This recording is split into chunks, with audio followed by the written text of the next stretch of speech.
Hello, hello, hello. Welcome to Royal Sussex Live. Welcome, one and all. Thank you all for being here. Let's see here. Who was here first? Um, Fancy. Thank you so much for being here first. Ingrid Soares, Lady Metatrons. Who else? JSC, Joy Moore, Kathy G. Elaine Parker. Thank you so much for being here, Elaine. Uh, Berta Sanchez, Mary H., and a host of friends and others, right? Okay.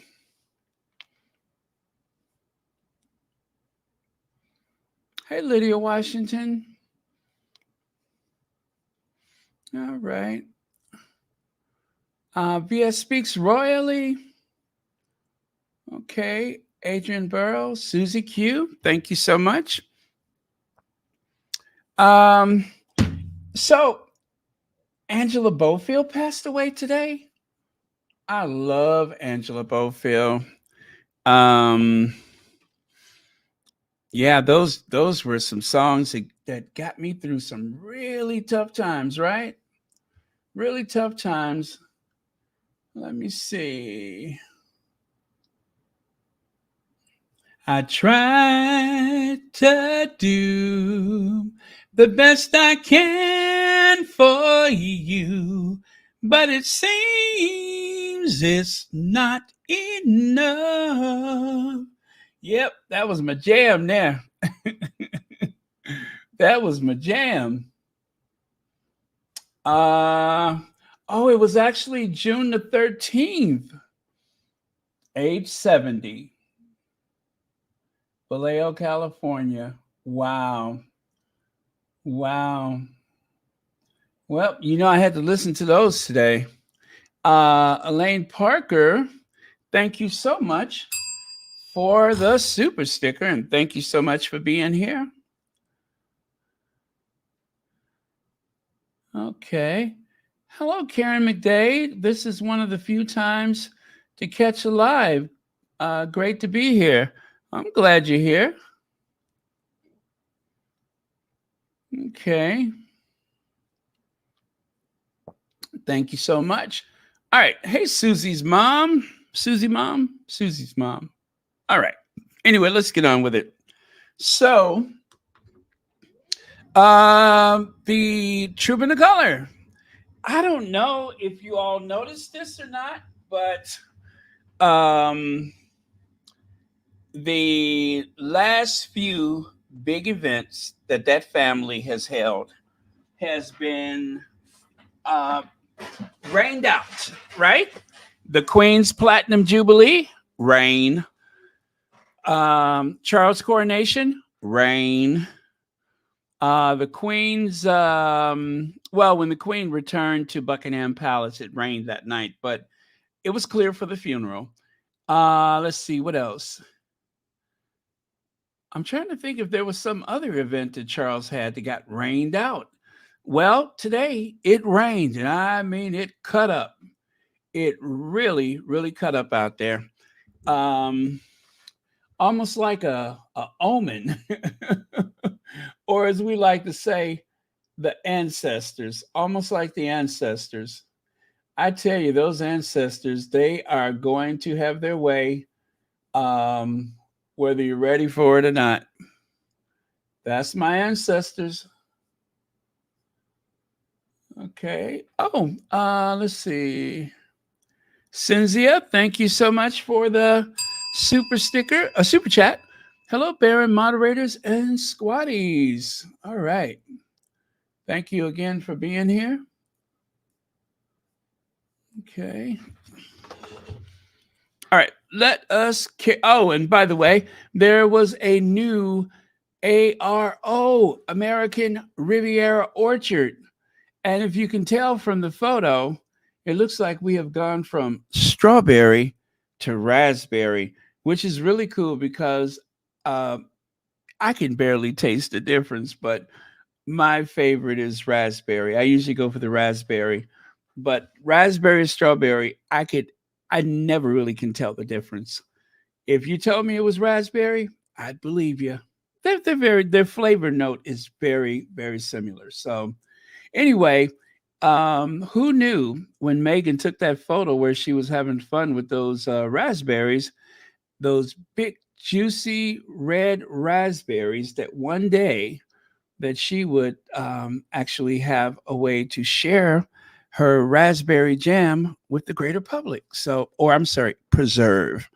With American Riviera Orchard, it's no longer just jam; it is a preserve.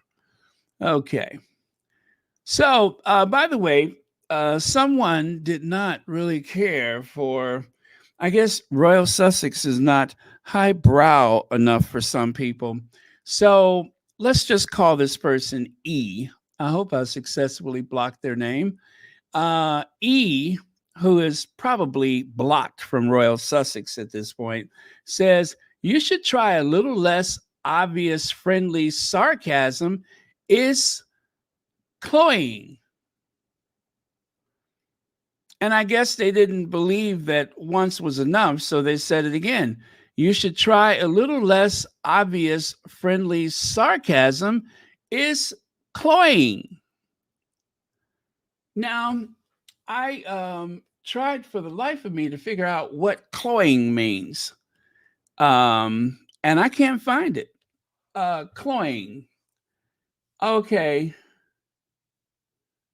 Oh, excessively sweet, rich, or sentimental, especially to a disgusting or sickening degree. A romantic, rather cloying story. Oh, that is a word. I thought they had kind of messed it up and was trying to say annoying, but wow, somebody has gotten out their Oxford Dictionary. Cloying, that is something. I don't know how they applied it to Royal Sussex, but okay. Okay, here's another one. The meaning of cloying is disgusting or distasteful by reason of excess, excessively sweet or sentimental. How to use cloying? Well, you know what? That was my next question.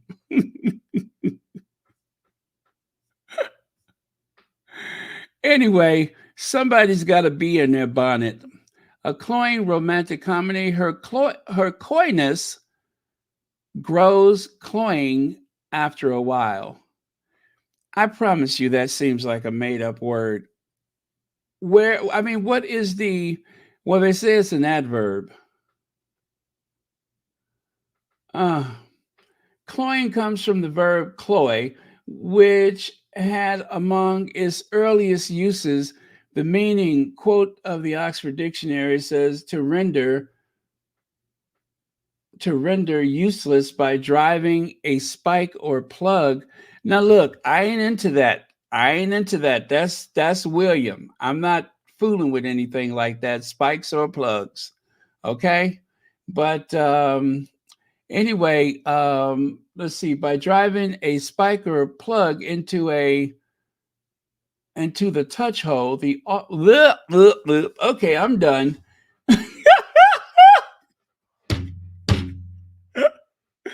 This ultra specific sense of clogging and stuffing arose alongside both broader and figurative ones, including to feel or okay. Okay, this is getting weird.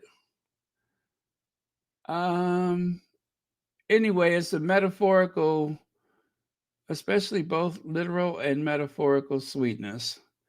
Uh-huh. Well, you know what? I'll leave that to the Prince of Wales, and I'm ready to move on. Yeah, I'm ready to move on. So, anyway, sarcasm is cloying. Wow. Okay. Well, I learned something new today. I was certain that that wasn't a word. Anyway, let's see. I I really regret that I have upset your sensibility, and whilst I do try to maintain a certain decorum here, how about you go to hell? All right, next. So, check this out. Now, this was the balcony today, right? This was the balcony. And if you notice, it is just as sparse as it was last time. And I do mean very sparse. Um, Charles and his slim down monarchy is very much taking a toll on morale, as well as the fact that there's so many um, things that, well, the queen actually was able to do a lot of small things as well as a lot of the big ceremonial things. And it seems as though since the queen had gotten far too old to do those things as often, um, now leaving it to Charles and the next generation, they're not doing a lot of work and making the excuse about the election. Um, it doesn't jive. I don't think it really jives. The slim down monarchy thing is a huge mistake, especially when you're taking in so much more money. And let's face it, Kensington Palace is the poshest council housing that there's ever been. I mean, very posh. You don't get any more posh than that. Now, here it says, who was on the balcony? I'm sorry, who was on the Buckingham Palace balcony? If you were wondering which members of the royal family were seen standing on the Buckingham Palace balcony today, then you're in luck. So they have the breakdown, but don't worry, I'm going to go a little bit further. I do have them in numbers, or by numbers, should I say. But Candace Holmes says, who's footing the bill for Charles' birthday bash? Taxpayers again. Well, you say taxpayer, and I say subject. I say subject, and you say taxpayer. Subject, taxpayer. Just know that it's 345 million pounds, right? Just know that it's 345 million pounds a year. That is the price of the royal family. A huge portion of that price goes toward transportation and security, which really is one and the same at some point.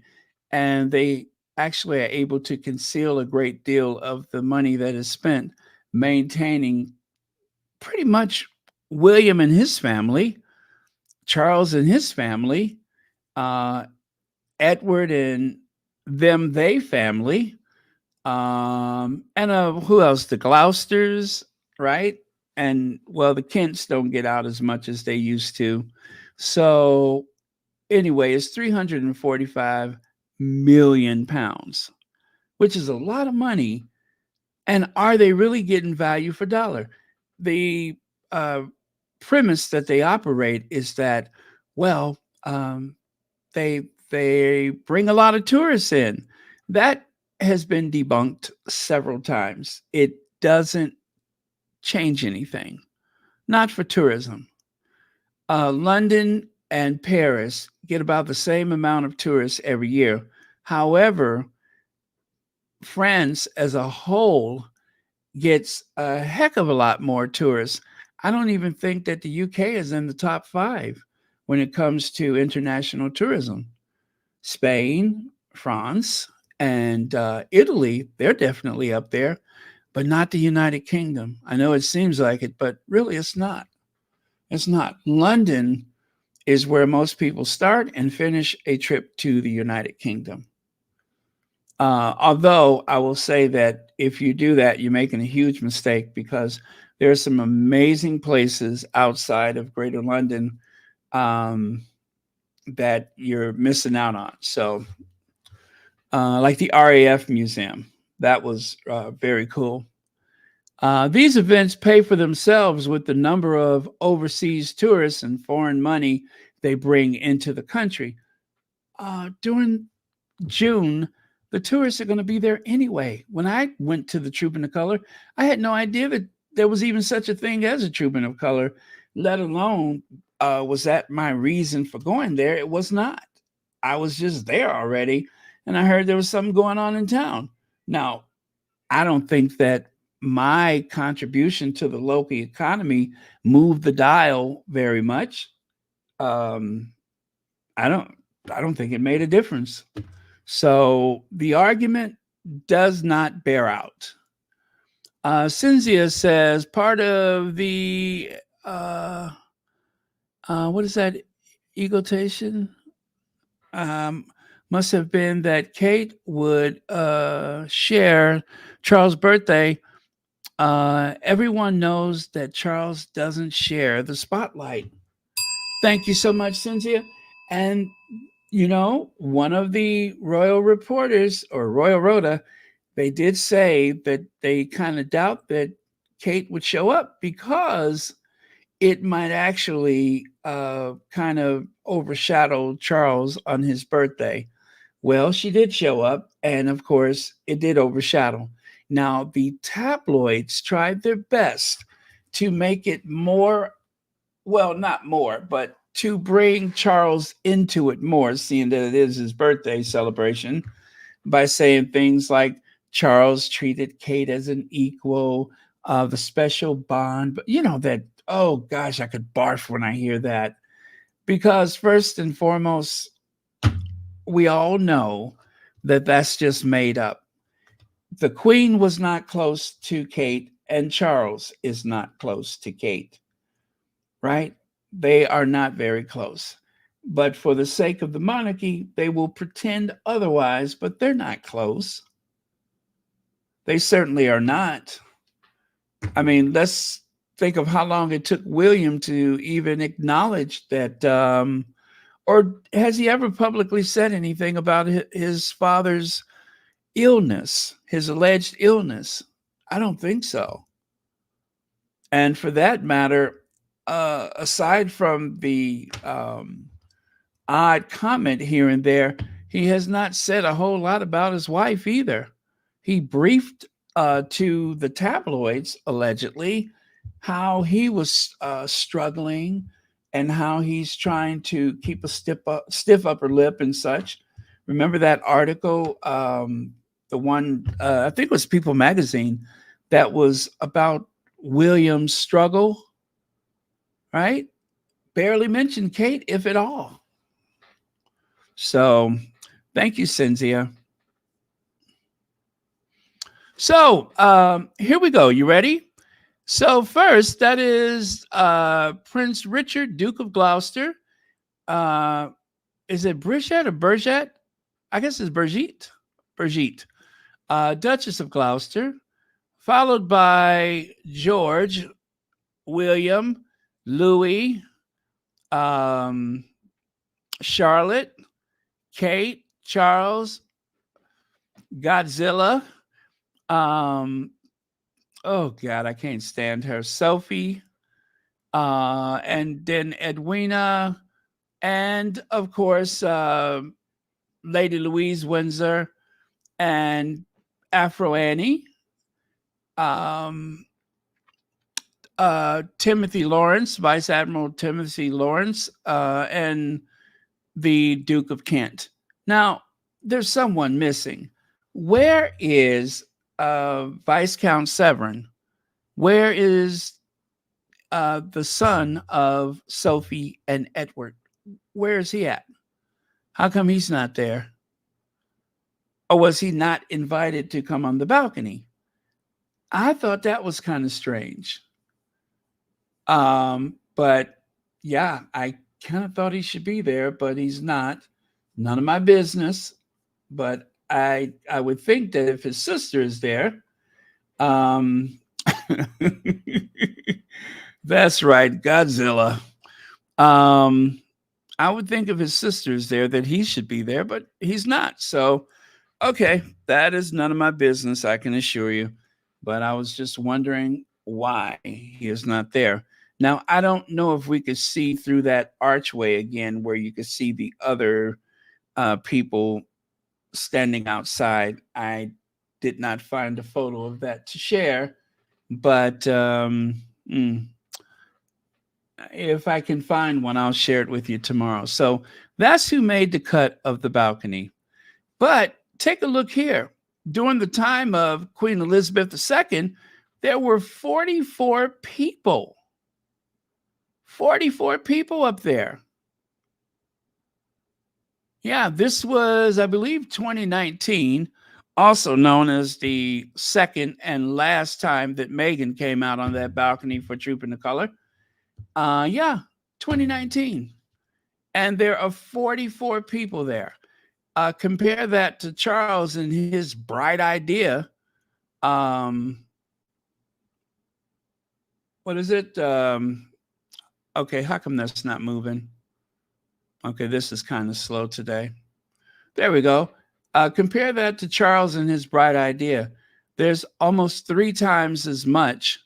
I'm sorry, three times as many people on the balcony with the Queen Elizabeth II compared to Charles with his slimmed down monarchy. But yet they cost more money. Make that make sense? Part of the. Oh, I'm sorry. There we go. I think Kate has gotten a taste of her own medicine. They have shown her that she's just another commoner to them. Thank you, Cynthia. And you are speaking truth because you have no value to that family once they get their heirs. And that's a fact. You have no value to that family. And especially if you're not born a royal, they never really look at you as an equal, no matter what. I believe it was the Mirror said that Charles is treating Kate as an equal. That's not true. I believe everybody knows very well which side their bread is buttered, and there's never any deviation from that. Um, you don't have to stand on ceremony as a member of the public, as the typical subject, but within that family, rank is everything. So, yeah, you are speaking truth, and Kate has always been seen as very basic and a commoner, or mediocre Middleton, as I like to call that family, the mediocre Middletons.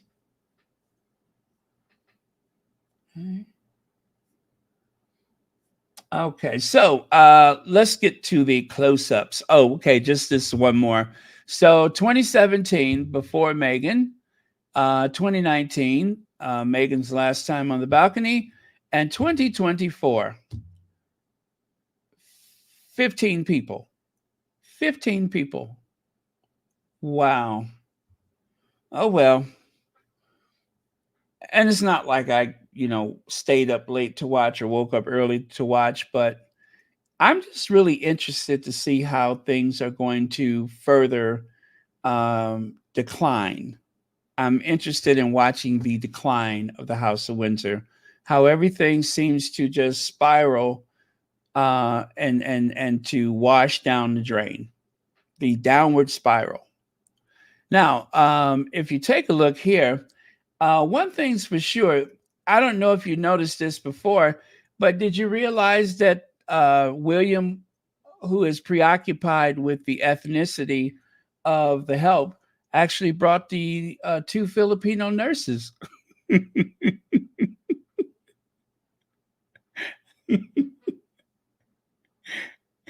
Yeah. I think I had William all wrong. At least he was nice enough to bring those two Filipino nurses. His words, not mine. I've never made an issue or was concerned about their ethnicity, but William was the one who thought it wise to tell the public that Kate is in good hands because, she's getting round the clock care from two Filipino nurses. So, but that one nurse, I don't know about you all, but I kind of feel like she got something on him. It must be something that she's seen that she did not care for. and she looks like she is fit to be tied. She looked like she got something on him, like she know all his dirt. But you know, that's something William is very proud of, is the round the clock care from the two Filipino nurses. His words, not mine. So uh you see what I mean? She got something on him. She knows something about him, and who knows? Maybe he uh, was being insensitive or something, but who knows? But he just uh,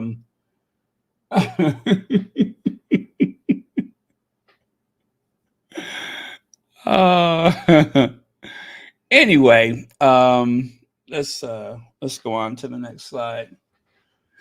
Let me see here. So, okay, you guys, I'm just gonna say it. No shade. Kate looked very good. Kate looked so good. The first thing I thought was nip tuck. Nip tuck. Yep, that's the first thing I thought about, was a nip and a tuck. I don't think I've ever seen her look as good. She looks beautiful, flawless. Her hair was on point. The what is it? The Peckham, whatever that dress is exquisite. She looks amazing. I'm going to give her credit. She looks amazing. Um, I guess if you're going to come back after 173 days, you want to look your best. So, aside from everything else that was going on during this absence, I'm very, should I say, I'm morbidly curious about her new look. Um, yeah, her skin is very, very radiant, tight. Her hair immaculate. The suit, again, exquisite. She looks beautiful. Hair all glossy and everything. It's like when you buy like a high-end electronic device and you peel that plastic off of it, that little protective plastic. It looks like, yeah, looks like a new model of something that you're familiar with. Exactly. So now I didn't think of that, Susie Q.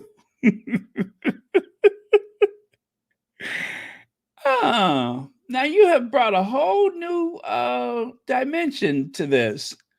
I didn't think about any type of all surgeries or anything like that. Well, any kind of cosmetic procedures.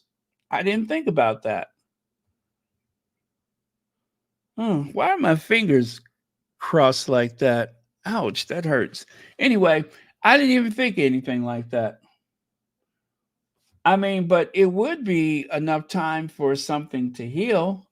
But you know that if there was something like that, that the palace would definitely let us know. YM Droid said the preventative facelift was a success.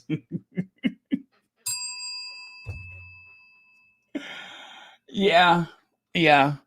I'm pretty sure that if she was in any danger, she's out of danger now. But she looks beautiful. I must say, she looks absolutely beautiful. And then, of course, what a coup! This is a coup d'état. This was an amazing performance by both husband and wife. Mostly by wife, who looked adoringly into his bloodshot eyes and almost got a smile out of him. Almost. Um, if I didn't know better, I would say that he just about nearly smiled. But for her, it is, like I said, she looks beautiful. So I'm not going to be shady and say otherwise. I'm just saying she looks great. As for the children, they seem very well behaved. and not at all bored, knock wood, but painfully thin. Painfully thin. Yeah, painfully thin. That much I'm going to say is that still there should be plenty concern for her well-being, because I'm not sure that she's much thinner than she was at Christmas, but she looks painfully thin. Yes, she does. And this right here, it's those unguarded moments like this when one really should begin to be concerned, because in spite of the smile, sometimes when we're not well, we will put everything that we have into just getting through the day, right? And I know someone right now who's recovering from a horrific accident that has changed their quality of life, right? And even though they've gone back to work, it takes everything that they have to get through the day. And then on the off days, there's nothing you can do but rest and more rest. And that is when someone's health has taken a turn. So if indeed she has been as ill as people say, or that they're leading us to believe, as she says, I'm not out of the woods yet. But, but the queen, through illness and all, the queen managed to work up until the very last possible opportunity. So I'm not here to give anybody a free pass. In the real world, there's a lot of people that do not have a choice but to work if they can. And and of course, if you're on chemotherapy, hopefully you would have that time off, but that's not afforded to everyone. And as for the queen, she certainly could have had as much time off as she needed, but she chose to work. She chose to work. So it's a personal choice. And I just think of the tens of thousands of people that have soldiered on in spite of things. Some of those people I've actually known. So just saying. Um, but from all of the things that they said has been going on these months, um, you know, outings with the children, shopping trips, going to the farmer's market. Just saying, just saying. A very grateful nation probably would have been even more grateful had she made more appearances, and probably would have alleviated a great deal of the trolling that has taken place, and of course, a lot of confusion. It has been very, very confusing. And in some respects, it was really the Sussex squad that was asking the questions the loudest. Where is Kate Middleton? And I do believe there were quite a few of us that were genuinely concerned. So, um, let me see. Sash says, you don't believe it, huh? Yeah. Well, someone asked me today, would they make up something like that?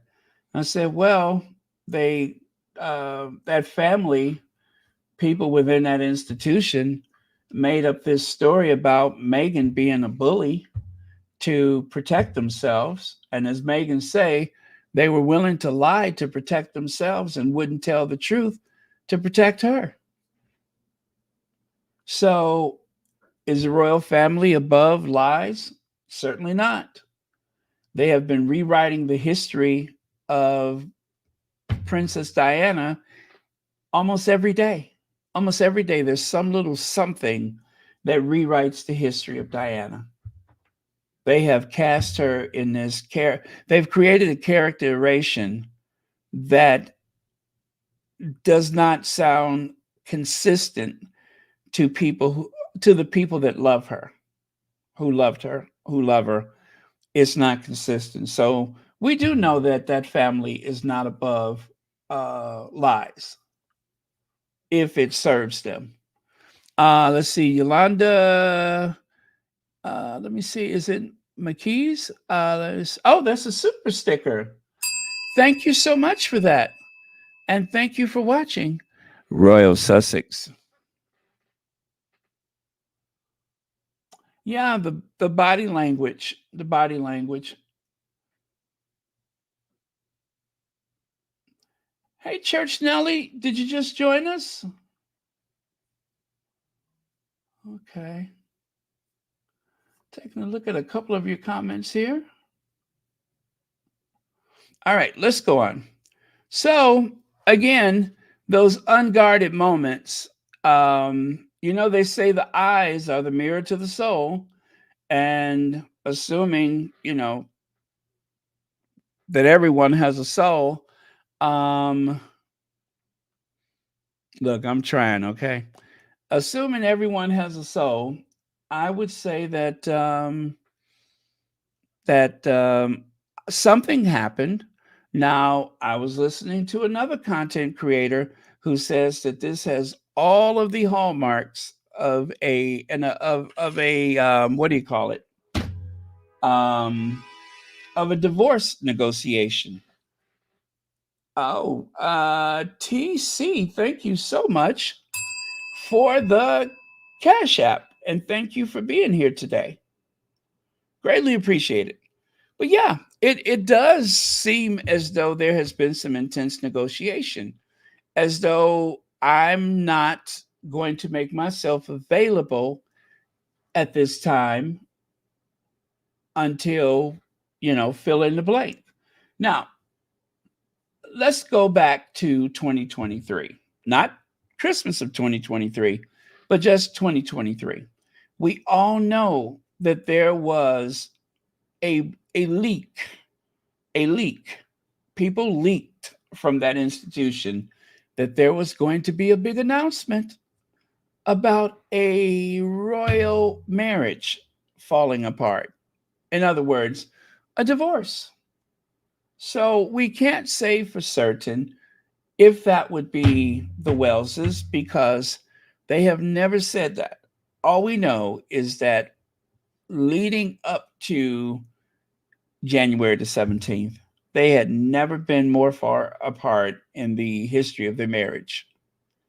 William decided that he would go it alone. Kate was sent on a solo trip to Denmark. And it seems like things were just really falling apart. And then comes Omit's book. And I do believe that book pushed Kate over the edge. So if it was a mental break, I'm going to say what pushed her over the edge was the book. If it was illness, I don't know, the ancestors. Um, if it was a divorce, it seems very logical the way things played out. Listen, and if you are new to the channel, I'm going to say it again. We have every right to ask questions and make comments. Every right. The rollout for whatever happened was extremely sloppy and messy. Um, there was an attempt to go silent and leave people to guess. We still don't know what type of cancer, right? We were told that it wasn't cancer at all. It wasn't until it was. And then when it became cancer, it was immediately used to explain why William did not go to his godfather's memorial service. And because of that, then you're just like, I can't believe anything these people say. The Frankenstein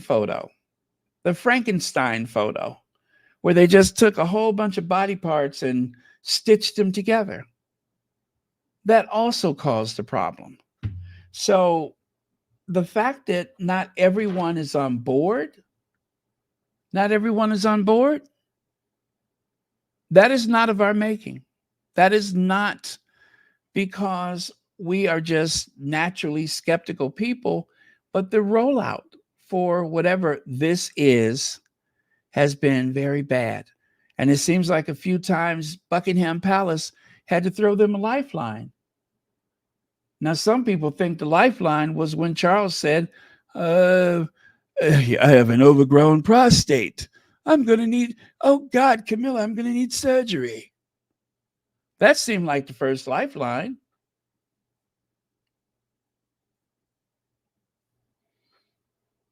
Let's see. Jeanette Ambersley, she was definitely holding out on wheels, something personal going on. However, she won that battle of wheels. Um, she could have appeared a lot sooner. Thank you so much, Jeanette. And that is so true. If Kate, if that were Kate that we saw almost running out of the farmer's market, then Kate could have appeared sooner. Kate could have appeared sooner. Now, you could make the argument, well, how do you know? You don't know what's going on. You don't know what's happening to her. You don't know how she feels from one day to the next. I know that that person that appears 10 years younger than the actual Kate was moving pretty fast coming out of that farmer's market. I know that. And if you're feeling that good, I think you can go back to work. The thing is, the Welleses, okay, let's just say the Cambridges. The Cambridges have been known as notoriously lazy individuals who felt perfectly fine sitting back and allowing older people to do the work. Philip with his heart condition, Lizzie with her cancer, and they were perfectly fine with allowing these older people to do more work than they would year after year. And the first sign of difficulty, what did they do? Kate's not going to work until further notice, and William's going to take off to be with Kate. Remember that? William said, "Up, I ain't going to work either." That was the first thing he said. I ain't going to work either. It wasn't like he was trying to cover more territory. He said, I'm not going to work, period. Anyway, thank you again for your super chat. And Cynthia says they are rewriting Harry's history as well. Yes, they are doing that. They have been rewriting Harry's history, and they've been rewriting anyone who is on the outs with that family, they are going to rewrite the history of that person. They've already done an effective job of that with the crown. Now, there are people who believe that William is an alleged alcoholic and has been for a long time. Piers Morgan said at age, 13, that William was trying to get a glass of wine from the staff.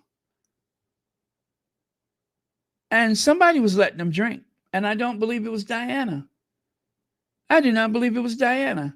But when he was not with Diana, I am of the opinion that someone was allowing William to drink. So in The Crown, they made it seem as though Harry was pushing the booze at him. Even though William was best of friends with, what is his name? That big, gigantic, wide mouth bass, the one with the big wide mouth, Camilla's son. Looked like one of those big wide mouth fish. Anyway, he and William were best of friends, even though he was so much older than William at the time. What was he, 24, and William was 16 or something like that? And they were best of friends. And what did Camilla's son get in trouble for? I know what it was. He was notorious for baking soda, as I say euphemistically. He was known to be a purveyor of baking soda, just like Uncle Gary. He and Uncle Gary seem to be cut from the same cloth. Oh, let me see. Therese Martin, thank you so much for buying a coffee. Thank you so much for that. And recently, let me see. Adrienne also purchased a coffee. Thank you very much. Let's see. Rebooted my computer and got rid of the echo. Thank you for what you do. Oh, Therese, thank you so much for supporting Royal Sussex. Greatly appreciate it. Okay. So, as you can see, it is My Fair Lady.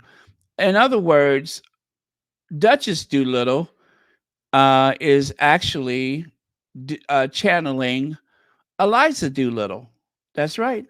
Eliza Doolittle of My Fair Lady is, well, you can see a nod to the Eliza Doolittle with Kate Middleton's version of that monochromatic outfit, right? Like I said, she looks beautiful, exquisite. That is the cut of that suit is amazing. It is very, very well tailored just for her. And she looks incredible.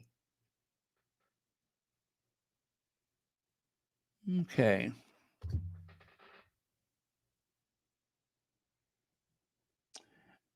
The rain in Spain stays mainly on the plain. By Jove, I think she's got it. I think she's got it. The rain in Spain stays mainly on the plain. I think she's got it. The rain in Spain stays mainly on the plain. Yep, she got it. And well, anyway, there seems to be a lot of things in common with Elijah Doolittle and Duchess Doolittle. Too numerous for me to even name at this point. Now, right here, let's see, just with a white bow, blah blah blah. Okay. So the prince took a big yawn as he stood on the balcony. He appeared tired, but woke himself up with dancing. Now, once again, this troubles me because I don't like the idea that Louis is being singled out because he's a little more animated than the other two children. Um, and am I correct? Was it Lorraine from the Lorraine show? What is her name? Lorraine Kelly or whatever? Isn't she the one that referred to Louis as a clown? Right? Isn't she the one who referred to Louis as a clown? She tried to walk it back when she realized she had overstepped, but it was too late. By then, she had already said it. She had referred to him as a clown.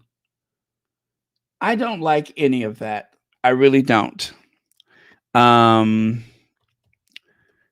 it is setting him up in much in the same way that they tried to create a characterization for Harry. And that was something that Harry took a long time to deprogram himself from. But they had done a job on him. He had done a job. They had done a job on him, and um, he had to be educated, re-educated, to see himself as a whole and complete person without that institution. And of course, outside of the shadow of his brother. But otherwise, had he stayed, he would have been doomed. He would have been doomed.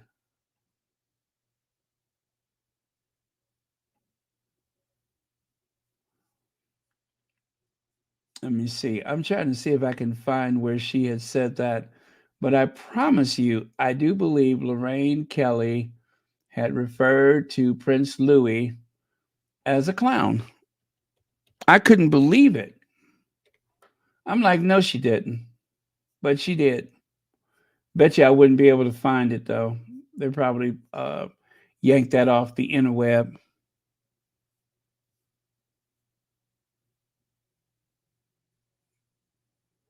Okay. Yeah, Louis will be treated as the spare. And just like with Afro Annie was actually born second, right? Was she first? Anyway, it was Charles and Princess Anne for a long time, just those two. But once Andrew was born, because of primogeniture at the time, it would have been impossible for Anne to be ahead of any boy that was born after her. But since they changed the law, meaning that whoever comes next is next in line, so that is why Charlotte is next in line to the throne ahead of Louis. But if they hadn't changed the rules, then it would have been George Louis Charlotte instead of George Charlotte Louis. And I believe other countries also, like for instance, the Swedish royal family, um, the one with Carl the Good Looker. He he's the next born male, but his sister came first, and so he is not next in line for the throne for that reason, or he wasn't the next in line after his father. It was his sister because she's older. So yeah, I think that's pretty bad that they're doing that. And I even heard one of the television. Now, I can't. I'm looking for Louis. I can't wait to see Louis. They have built up this anticipation that Louis is going to do something, and you know, at some point, if it hasn't happened already, Louis is going to hear that, and in order to get people to accept him, he's going to feel he needs to do something, something that will get the attention from people that they're trying to I don't like it. I really don't like it. Oh, thank you, Church Nelly. BS speaks royally. There we go. I haven't put you up there for a while, have I? VS Speaks Royally is another Sussex friendly channel. VS usually comes on before I do most days. And so if you're looking for a safe space where you can talk about all things royal, especially, what is it, trash time, when we hear some of the shadier things about the royal family, which is my favorite time. Um, Definitely you want to go over to VS Speaks Royally. Trash time, trash time. Okay, let's move on. So, D, this is actually an older post, but it still applies. So, an elderly man who actually has cancer is on chemo, is going back to duty, but a middle aged woman who doesn't have it, but is on preventative, can. I can't. Yeah, that's about the size of it. That's about the size of it. Someone who is preventative is, on the preventative treatment, has been told that until their doctors give them the green light, no matter how fast you run out of the farmer's market, no matter how many school runs you make, no matter how many times that someone reports that you were seen at a ice cream shop or whatever they were saying with your kids and such, right? no matter how many times we hear that, you do not have the green light from your doctors. So you cannot go back to work until the doctors give you the green light. Too bad the Queen didn't have those doctors, huh? Huh? Too bad Queen Elizabeth didn't have those doctors. You know, if Queen Elizabeth had had those doctors, or as William is so preoccupied with the two Filipino nurses that gives care around the clock, if the Queen would have had those doctors, she could have just, put her feet up and got some rest. But no, she had to go back to work. Charles had to go back to work. But someone much younger, and dare I say, possibly more fit, is going to see how she feels from day to day. I guess that's fair. I mean, if people accept that, they accept that. I find it a bit suspect, but okay.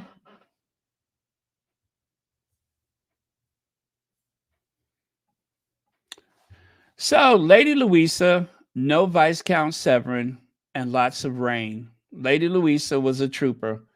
But between me and you, doesn't that look like a gigantic pram? Don't that look like a giant stroller? That looks like one of those aristocratic strollers, baby prams, pushchair, whatever you call it in your country. But yeah,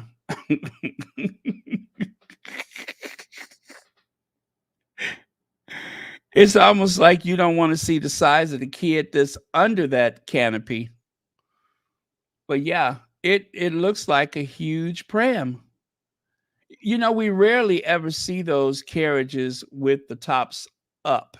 Now, I believe that the other side also raises up. So if it looks a bit odd, I believe that the thing behind Lady Louisa there, that also can be raised. But in the meantime, from a distance, at a glance, it looks like a gigantic baby stroller.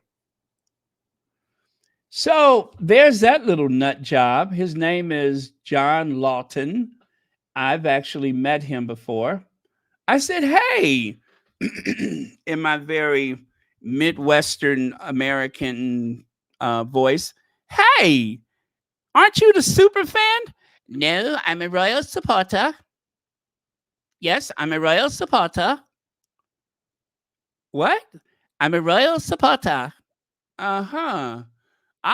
You want to take a picture?" So we took a picture. So there we are, in May of 2018, on the wedding day when Harry and Meghan were wed. There I am, leaning over, taking a photo with someone who I think is quite lovable. Very. He's a very sweet guy. He doesn't hate anybody. Unfortunately, he believes some of the stuff that the royal rodents have said. "Oh, they should have told the Queen. They should have told the Queen. Oh, you can't do that. They should have told the Queen." And there he is on the left side in May of 2023 with Charles, right? And trust me, the royal family knows him. They know him. They can spot him anywhere. Um, he's usually with a whole group of other kind of nutty people. And somebody, please come get your uncle. Huh? Come get your uncle. Church Nelly. Church Nelly, would you please come get your uncle? Huh? Please. I'm starting to get embarrassed. Somebody, please come get your uncle. I don't know who uncle this is, but you got to come and get him because I am embarrassed. This is another one of those people that I've seen before. When I went to Troop in the Color, he walked past me decked out from head to toe, covered in Union Jacks. Yep, covered in Union Jacks. It looked like a flag factory just exploded. Yep, it looks like a flag factory just blew up all over him. It does. I'm just like, Holy Rule Britannia. What in the world is that? Mm-hmm. You know, I didn't want to stand no place near him. You know that. I put as much space in between the two of us as possible. This is the most embarrassing uncle I've seen since, let me see. Oh, okay, I'll tell you. This is the most embarrassing uncle I've seen since this uncle. Okay? Now that's an embarrassing uncle. He's got the big gigantic flip phone, the Dynatac from Motorola. He's got on his Newport suit.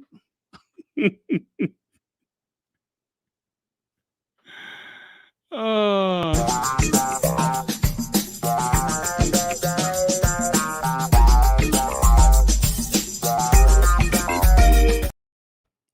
Yep. So please, somebody, listen. You all stop letting your uncles out the house. You know, when they get older, they start acting like they're a little touched. And I don't mean by an angel. He wasn't touched by an angel. He was touched by tacky. By tacky. And it wouldn't be enough. I mean, what else completes the look like the Union Jack watch? You gotta have the Union Jack watch. So you will know what time to expect to see the royal family. So you got to have the Union Jack watch. Yeah, it's essential because, in spite of everything that I've seen, I was just like, oh, something is missing. And of course, he's got the Doc Martin Union Jack. Now, you know, those are straight from Camden Market, right? If you go to London, you got to go to Camden Market. It is a complete tourist trap, but that's not the point. They got you can barter, you can do some bartering with the people, and if you're good at that, you might find yourself with some unusual things that you can't find anyplace else. So if you have been hungry for those Doc Martin Union Jack shoes, you might be able to find them in Uncle Weirdo's closet or Camden Market.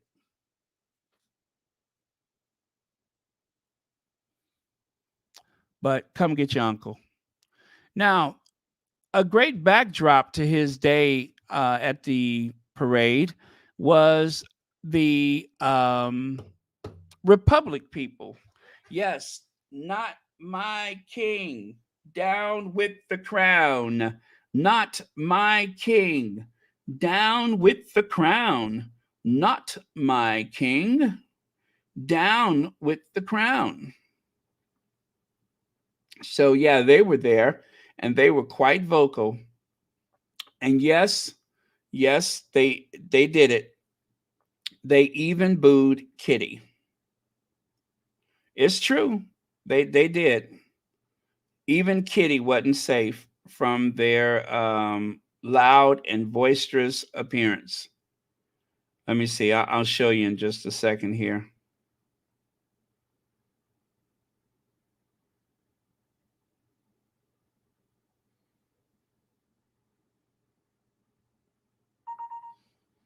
Okay.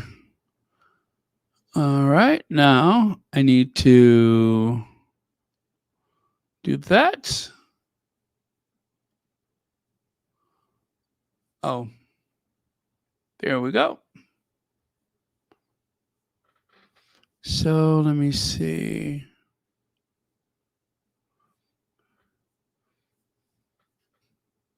Oh, there we go. I see it now. Uh,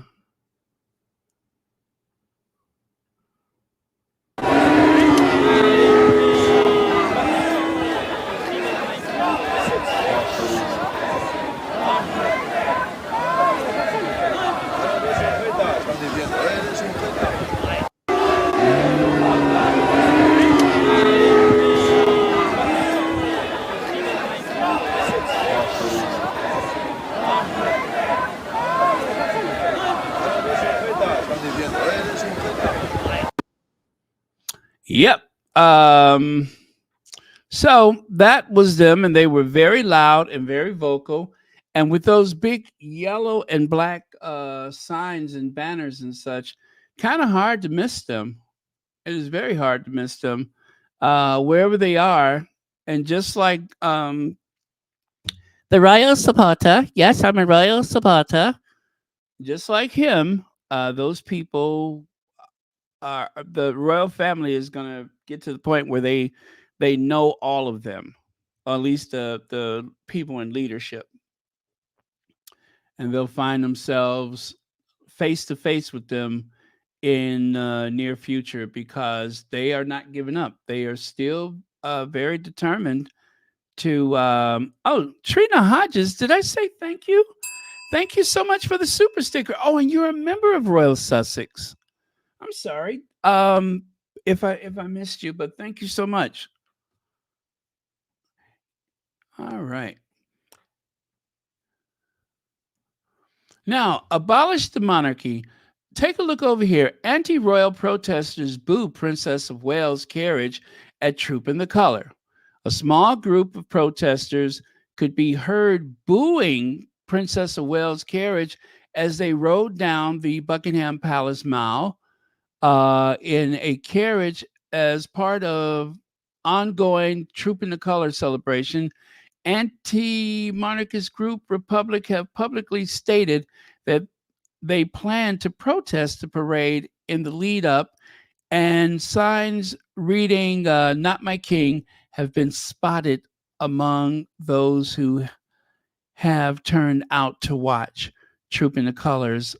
Oh gosh, let me see. Marks the Princess of Wales first, blah, blah, blah. First time out.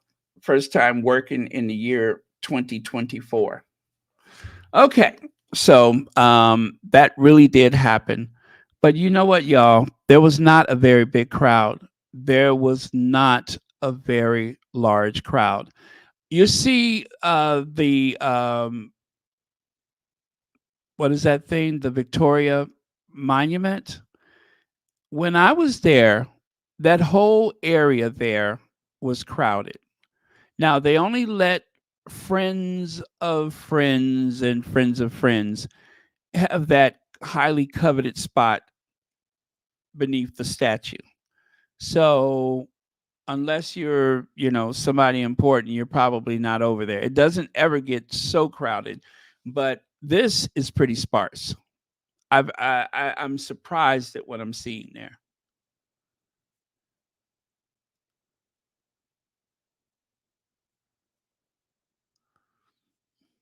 Uh-oh. A conspiracy.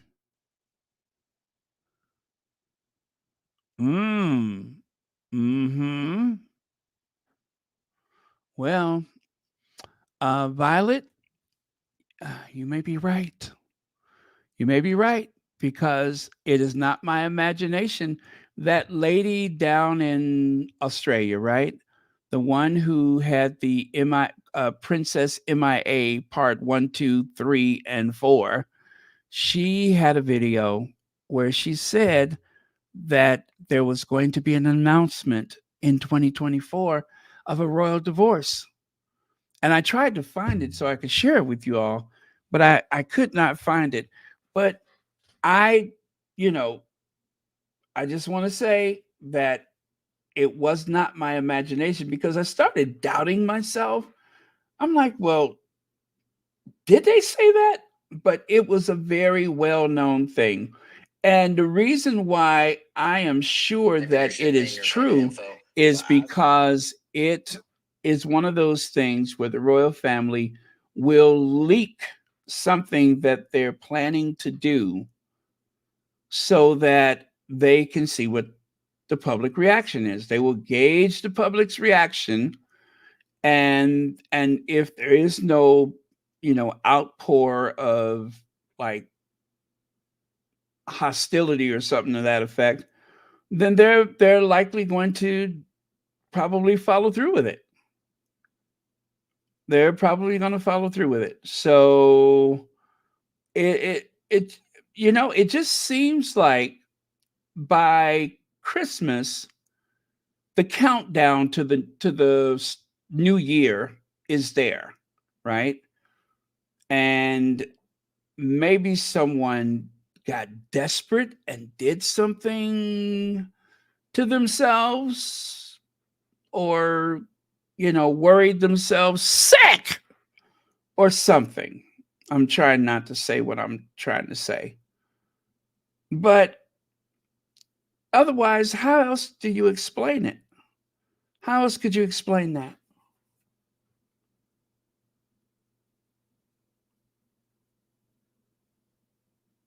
There really is no explanation.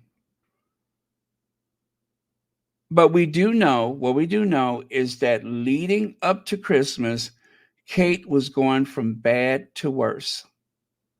And it was just easy to see. She was going from bad to worse.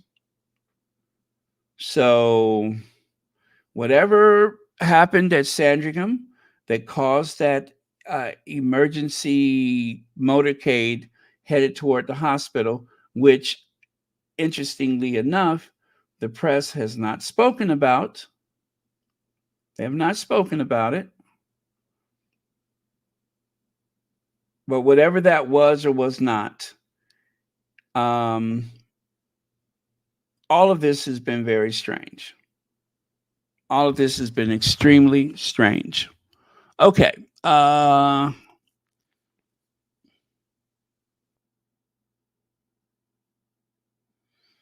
Why are they acting weird about a divorce? Well, that's the thing, is that they need to have another divorce in that family, like William needs to get clobbered with a golf club. Ooh, wait a minute. That happened, didn't it? Okay, that's a bad one. They need a divorce in that family, like Charles needs to marry his mistress and put her. Oh, wait, that happened too. Let me think of something else. They need that. They needed another divorce in that family, like like like the Windsors need some closet queen to dress up in uniforms. Oh wait, that has happened too. Gosh, I'm trying to think of something that doesn't sound.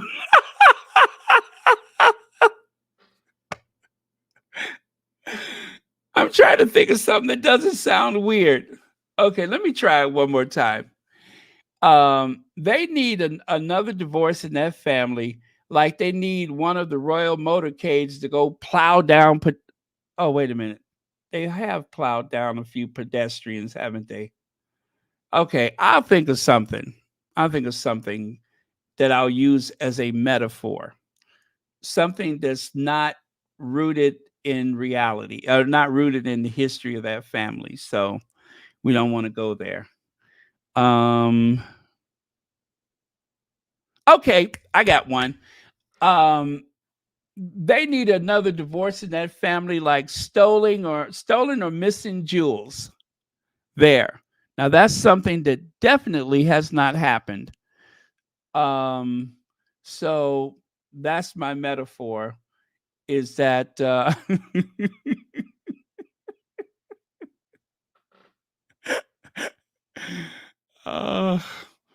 and we know that that couldn't possibly happen with all the security and protocols that they have. There's no way that valuable, one of a kind pieces of jewelry. What? Wait, when did that happen?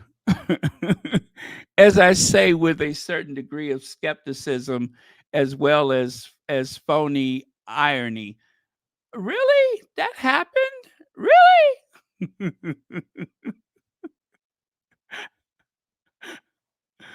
My goodness. Wow. I didn't realize that. Well, anyway, y'all know what I'm trying to say. So, not my king. Not my king. Once again, Republic showed up and showed out. I haven't seen any wide angle images of the crowd for obvious reasons, because there was not much of a crowd. And to be fair, one might assume that the rain is what held a lot of people back. Or maybe they're just not as popular as people thought they were. Yeah. Maybe they're just not as popular. And by the way, you all, I have seen some of those. Remember, I was saying that the um, the polls must be really bad for them right now. Remember, I said the polls must be really bad for them right now because that's why they haven't brought it up lately. Well, the most popular person, not popular, the most famous person, let me get it right. The most famous person in the world right now is Prince Harry. When it comes to people that other people recognize, more people recognize and know of Prince Harry than any other member of that family and any other living, breathing person on earth. That's incredible. Now, I'm going to be very honest and say the popularity and the fame are two different matrix. Popularity means that you like that person, and the fame index, that means that people know that person.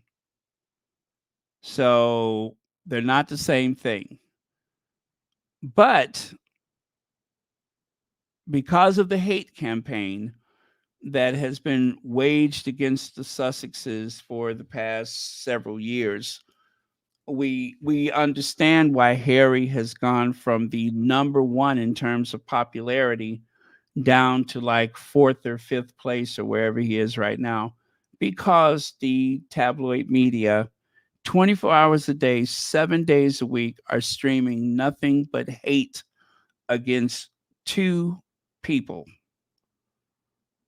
Not the one who unalived the children at a hospital, not the one who was on that island with the billionaire. None of those people. Not the ones responsible for the most heinous crimes that you can think of. No, but someone who served his country bravely, someone who has made some extraordinary moves to protect his family, which is why he is very popular over here as opposed to over there, because people over here understand what that means, but over there, they're you know too many of the royalists and the monarchists. Um, and still, I do believe that the way that those polls are taken are very leading, and that they're asking people their feelings about Harry and Meghan, and some of those people have been led to believe that they're no longer royals in the first place. So I think that would also skew the numbers. Okay, so let's move on because I'm going a little bit too slow here. So, American Riviera Orchard, Montecito, California. Megan, of course, loves raspberries, as do I. So, te quiero very much, right? Um,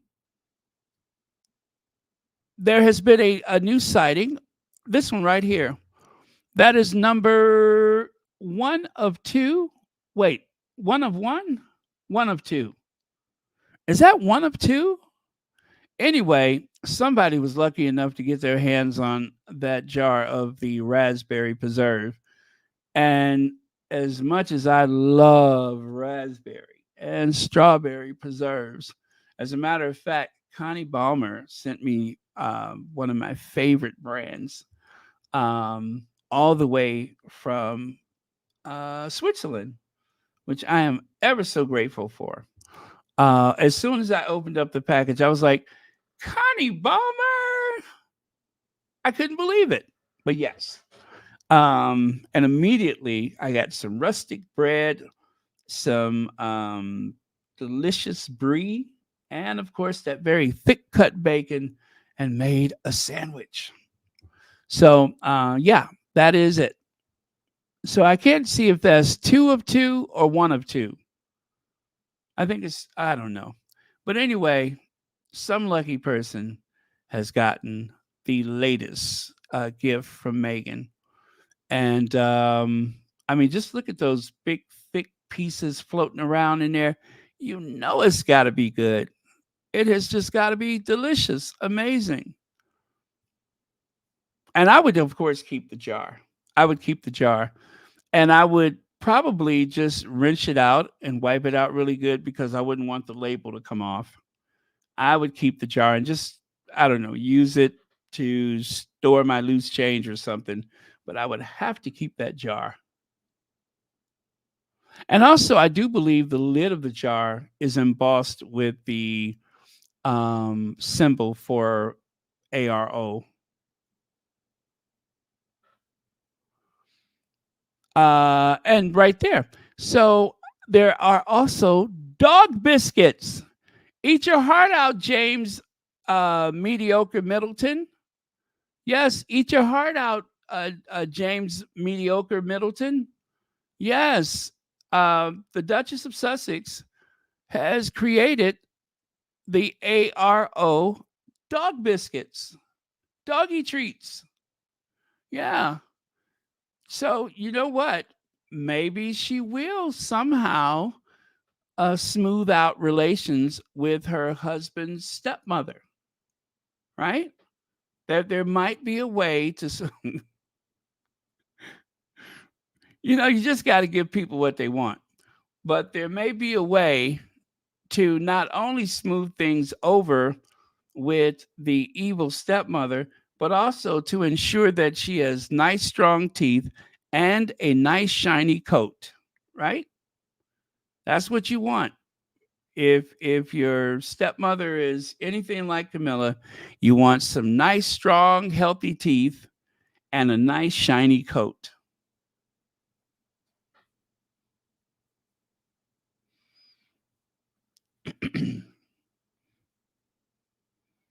Mm-mm. Okay.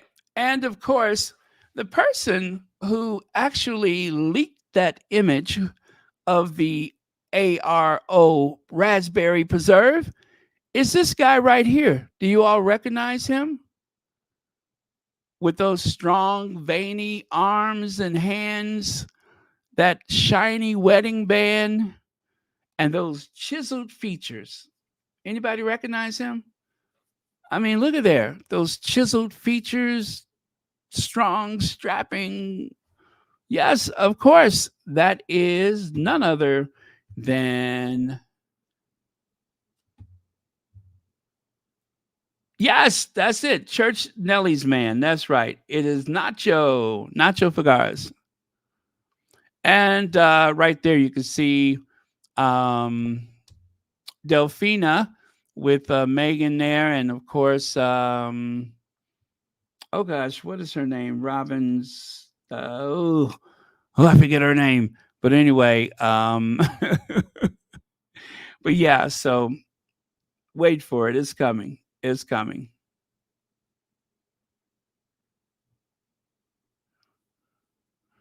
Yes, Susie Q, I saw that. But like everybody else, I could not open up that article and get the dirt. And so until I can open up that article and see exactly how it happened, I have decided that I will wait. But nobody has like done a screenshot or anything of the article because for whatever reason, you can't seem to get past the paywall. You have to sign up, and and I don't want to do that for just that article. So when I can find all the other information, then I will share that. But I was hooked when I heard it started with just a phone call, and I'm like, great, but can't seem to get any further information beyond that. So, Meghan Markle's set lifestyle series and polo championship series at Netflix.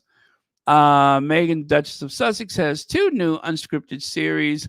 Well, actually, Harry is the one doing the polo at Netflix via her and Prince Harry's Archwell production. Okay, anyway, that's an old article. But take a look on the right side. You can see those are some of the people who got the preserves already. Let's go from the bottom up. Tracy Ross, Chrissy Teigen, Mindy Cohen, Garcelle, and Tracy Robin something, and let's see, Chris, Delphina, Abigail. Okay, Chris, that is Hard Mom, right? And who else is that? Who is Kelly? Oh Lord, I don't forget who Kelly is. Well, anyway, those are the ones, and I think that list may need to be updated. But anyway, that is what I had saved from another time. You don't tell me that I'm obsessed. You're obsessed. I'm not obsessed with anything. I know what you're trying to do. You're trying to paint me as some type of weirdo. But Angela, you are a weirdo and you are a troll. You don't get to tell me what I am.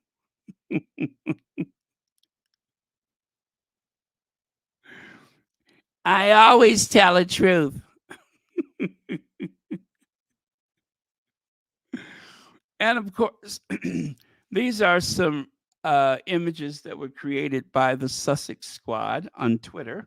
So there's that. And of course, it seems like every day Charles is thinking so much about the American Riviera orchard. Not only has he been trying to sell preserves himself, but it seems as though those jars are getting bigger and just crowding him right off the throne. And of course, there's uh, Angela Karen. Yes, is this MI5?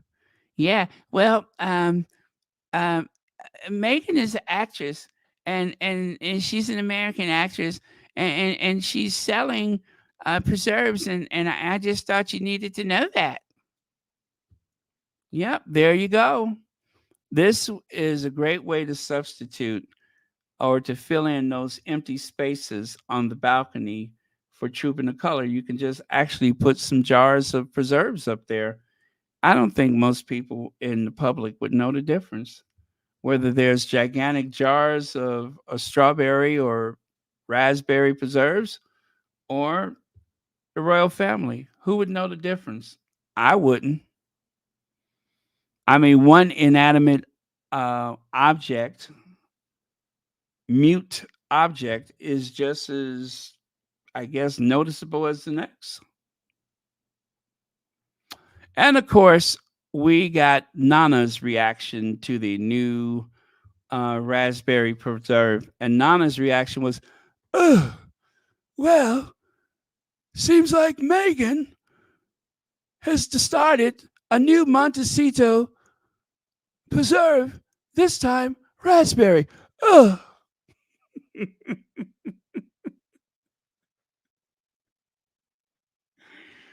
You know, um, there's the old saying, don't make that face or your face may freeze. That never stopped Nana. Although, you know what? I do like that hair. That hair I like on her. It looks better.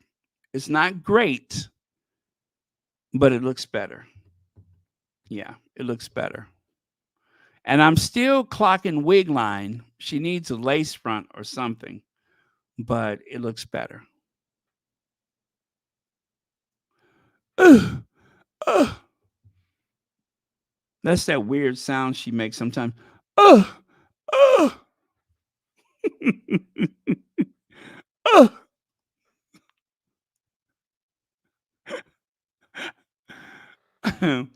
Kate says, I'm not out of the woods yet. No, she is not out of the woods yet, she says. Remember, Kate Middleton returns. Brave Kate's return, says the Daily Mail. Here's a close up of Kate looking up at the sky.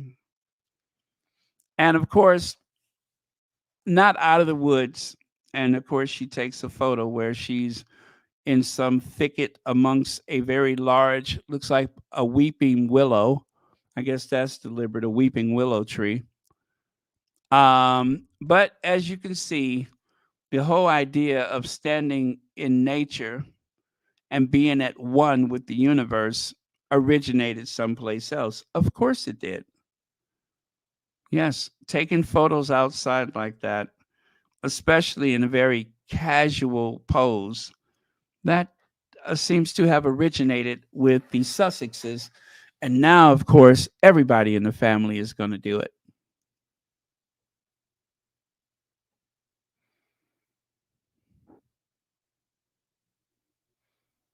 I wonder what Nana thinks about it. Ugh, ugh. Okay, well, thank you, Nana. Ugh.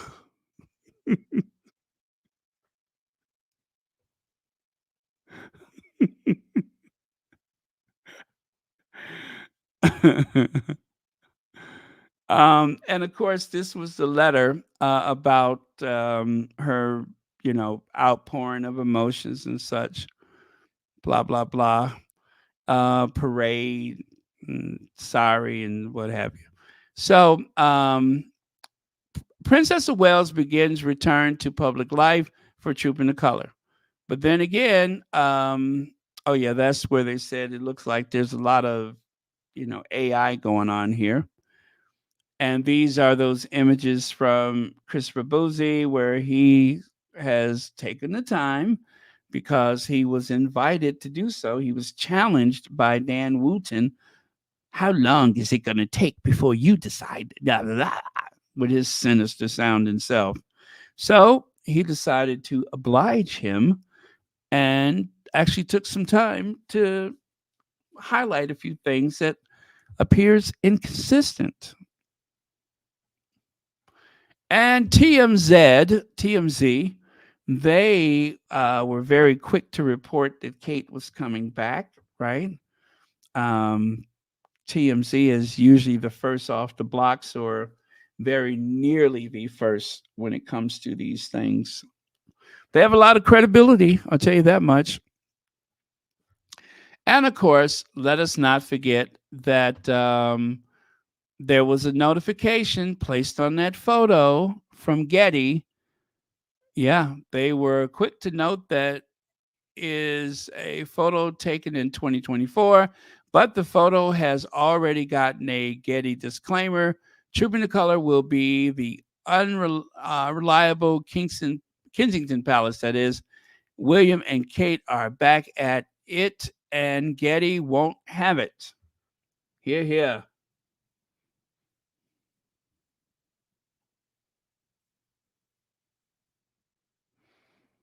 Yep, Kensington Palace won't have it. Ugh, ugh, ugh.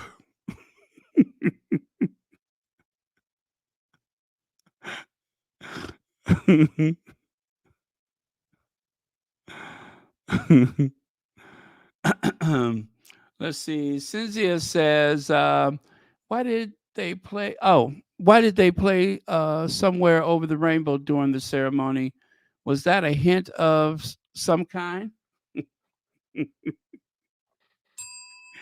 Thank you, Cynthia, for the super chat. Well, I mean, it is Pride Month, right?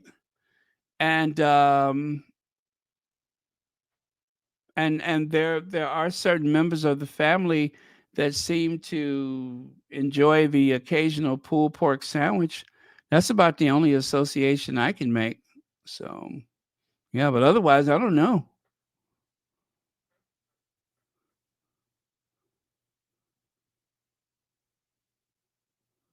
Okay. Let's see, what else do we have here? Hey, Daniel Medical. Kate Middleton, cancer treatment going well, returning to public duties. Well, somebody jumped the gun. They say this, but that is not exactly what they say is going to happen. They say, do not assume that this means that Kate is going back to work, right? Right there. There are good days and bad days, but I am making good progress. In other words, I'll come back when I'm good and GD ready. Okay.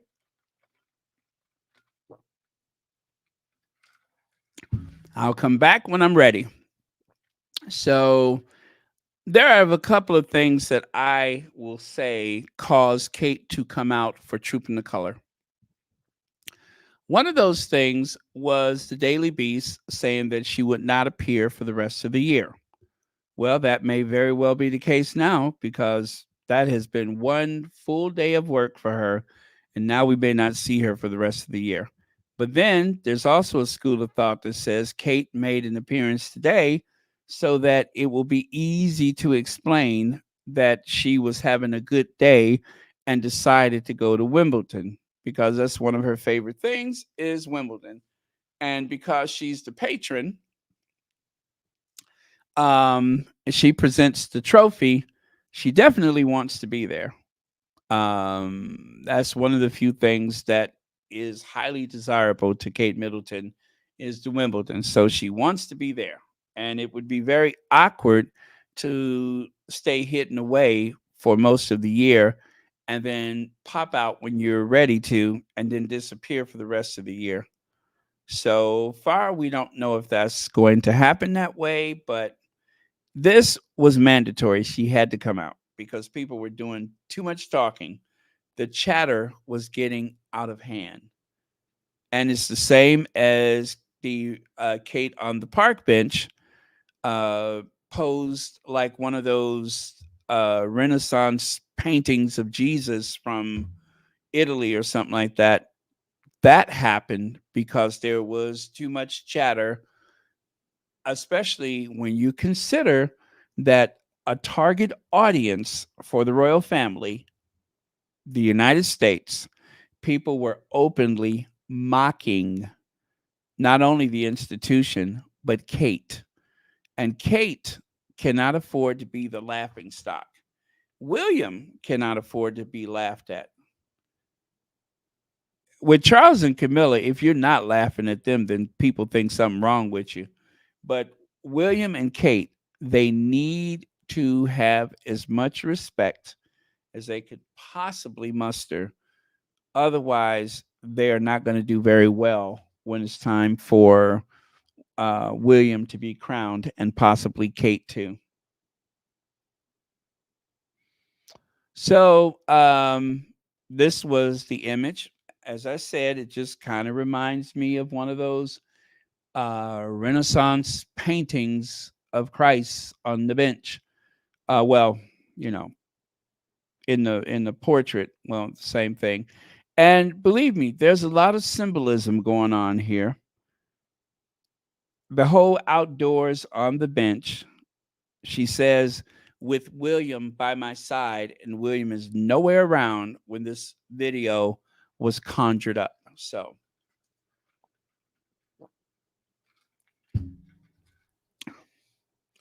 by the way, I don't know if I said thank you for some time, but was who got this cup for me?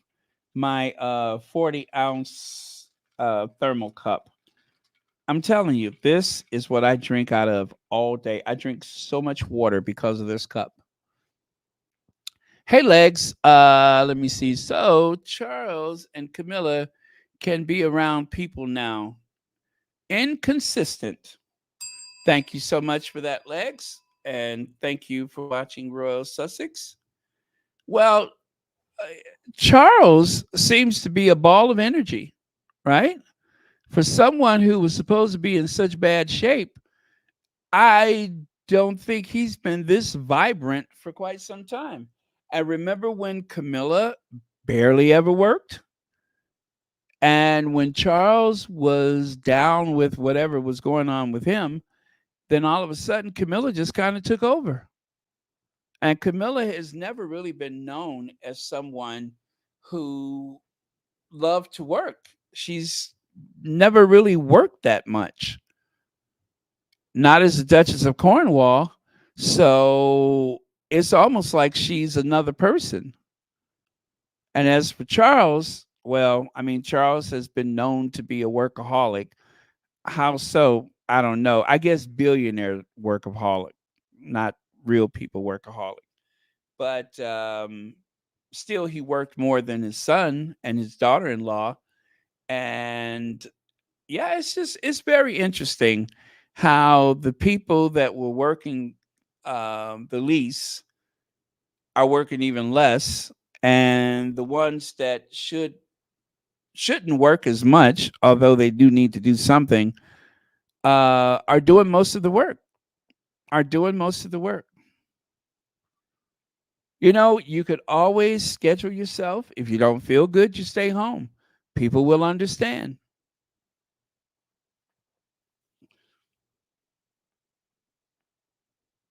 Let's see. Marilyn King, 17 months membership. Thank you so much. Proof of life. Kate can disappear now. Damn.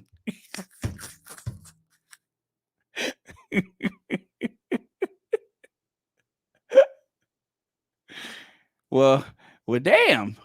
Proof of life. Kate can disappear now.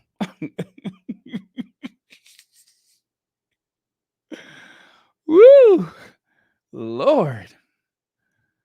I don't ever want to get on your bad side.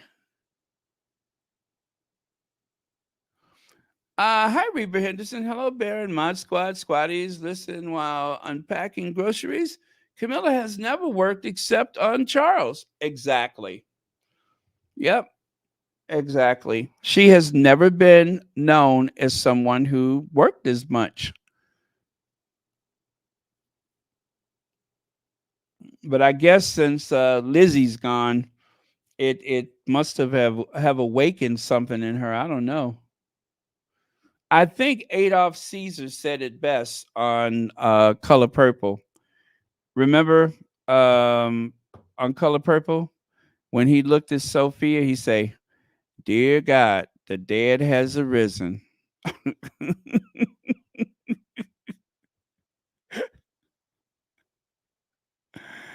Yep, and that's what's happening with Camilla.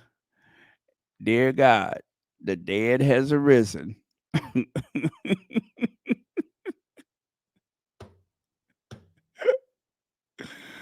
Oh man, that old man was hilarious, wasn't he? The one on Color Purple, the movie. The dead has arisen. Boy, you gonna let that gal talk to you like that at your own table? This is your house. This is your table. You're acting more like a waiter.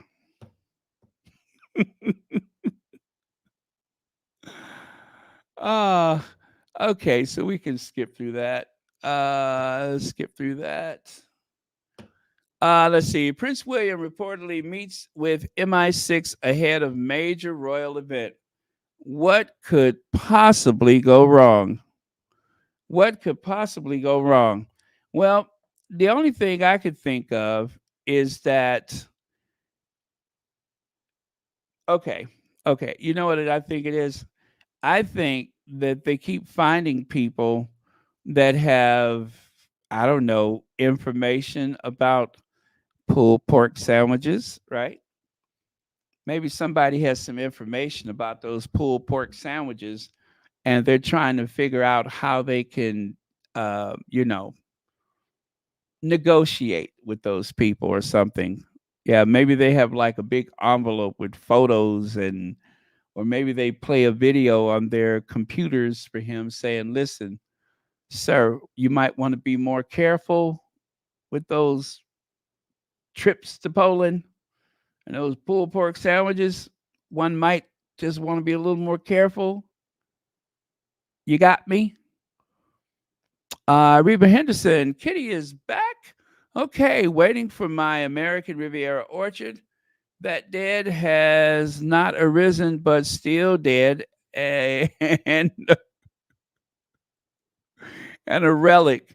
Happy Saturday, squaddies! Thank you so much for 21 months, Reba Henderson, and thank you for watching Royal Sussex. Okay, and take a look here.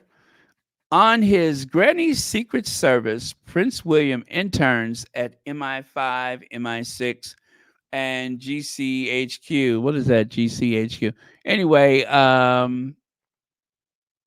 Kensington Palace reveals that the prince has just completed 3 weeks secretly working alongside the United Kingdom spy agency. So it's not the first time that's happened. And as you can see, that building looks like a citadel. I mean, it looks like a bunker of some sort. Right there on the Thames, it is a formidable looking structure, and that is where the spies are hanging out. Now, what William is doing there, I don't know, but he's obviously in training for his future as the sovereign, as the monarch, as the you know head of the church and the armed forces and all of that stuff.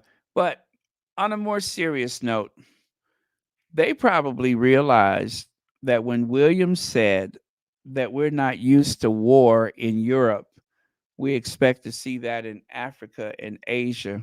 They probably realized what a big dum dum he is and thought, you know what, we got to get him over here so we can try to explain how things work.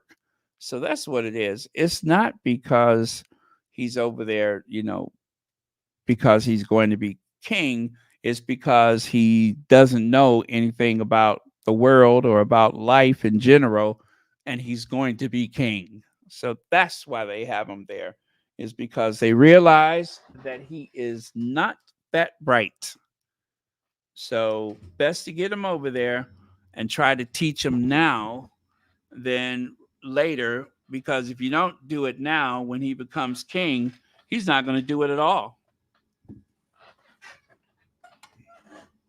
Charles speaks German. Charles speaks French. Charles speaks Welsh. And maybe there's another language we don't know about.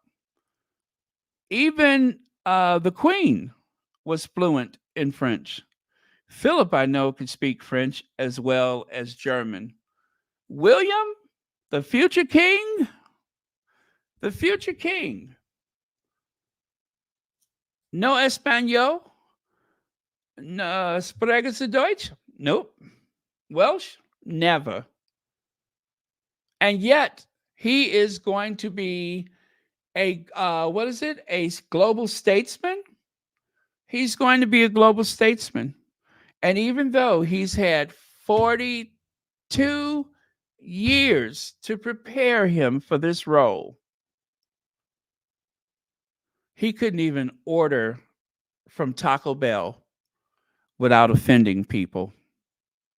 So, lacking in ambition, lacking in any type of decorum, he's just lacking. He's just lacking. And he is going to be king. Now he's trying to learn what he has to do. That's what you would call an underachiever. At least Charles did what he had to do. Not that he had to learn all those things, obviously not, but he wanted to because he wanted to be prepared. William, no, not interested. Harry will do it. I could tell you one language Harry speaks that he doesn't. It's called the Apache helicopter. It's called the Apache helicopter. That's a language that he doesn't speak. Also, a very successful, a very successful Invictus Games, a very successful patronage. He don't speak that language either. Everything that William starts fails. He loses interest and it fails. He's a failure. Now, he didn't just waste his time at MI5, MI6. He was determined to be a double knot spy, right? And, just like Jethro Bodine on the Beverly Hillbillies, how Jethro wanted to be a double knot spy? Well, William was not just, playing video games. He was actually trying disguises in case he ever has to, you know, Yes, they among all of the other training that he's receiving, he's actually experimenting with disguises just in case he ever has to has to get involved in any espionage or something like that. He's very well prepared for it, right? I think so. Oh, let me see. MLC, thank you so much for the buy me a coffee. Greatly appreciate it. Yeah, and here's a couple of the other ones that he's been playing around with. Um, I tell you, if he ever needs to, blend into greater society, I don't think they'll take notice of him. What do you think? He'll seem just like another person with a terrible with a horrendous authority complex, but he'll just seem like another person. But to be fair, his best disguise is Coolio. This one, you couldn't clock him for nothing. This is his best disguise. As soon as he put that on, um, the people at MI6 called the police.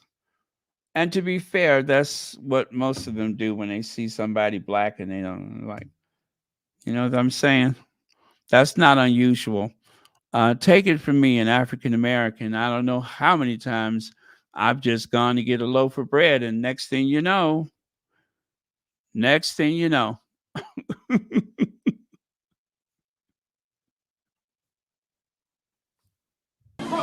Police! Police! Police! Help! Police! Help! Police! Help! Help! Police! Help! let's see, Deirdre. Thank you so much for the super chat. And yes, Megan is fluent in Spanish and conversational with her French. Yes, she has been conversational with her French, I believe is the term that they use. But yes, fluent, spending that time in Buenos Aires at the American embassy where she interned.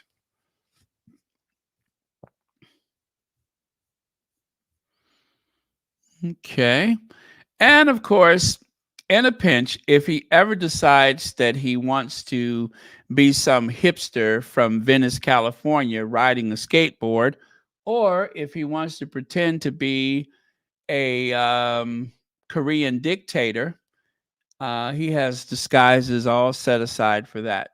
See how he just blends in? Now, you thought that was Kim Jong Un. It's not. Or you thought that was some hipster or maybe Colin from Saturday Night Live. No, that's Willie Leaks. That's Willie Leaks. That's what you call training. Michelle Breathwaite, thank you so much for the super sticker and being a member of Royal Sussex. Thank you so much for being a member. Uh, is this a warning or is that a street? Now, actually, you'd be forgiven if you're confused by that. I had never heard of this before I went to Scotland, but a close is a path or a road. Well, right here, you don't know whether it's a road or a warning. See there? Prince Andrew Close?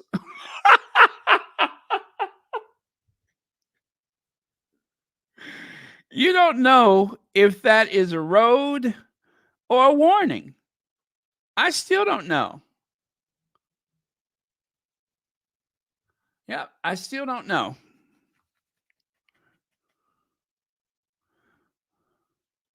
So maybe some of the people in the community got a little nervous, realizing that he don't go anywhere. He's always, at home, and so they just put that on his front lawn.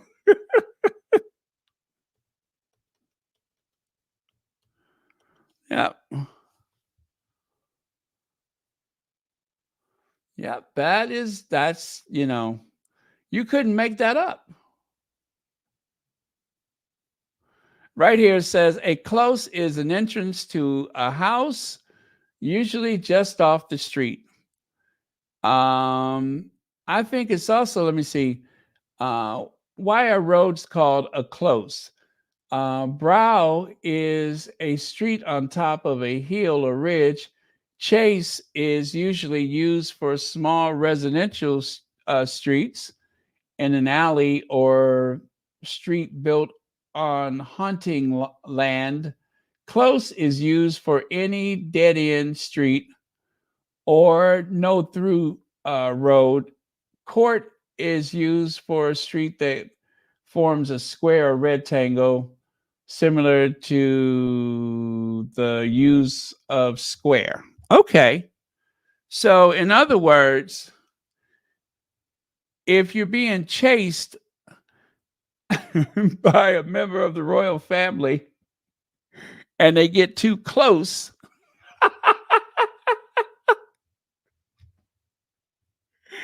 and you find out that you're at a dead end, there's only one thing that you can do at that point. Police! Police! Police! Help! Police! Help! Police! Help! Help! Police! Help! Yeah. Yeah. If you find yourself, uh, it's weird how all of those things could apply. They're getting too close. Looks like a dead end. Um, Hunting land. Somebody's hunting you. You know what I'm saying? It's weird how all of that fits together. There's not one part of that explanation that I just mentioned that doesn't somehow fit. Wow, that's weird, isn't it? Well,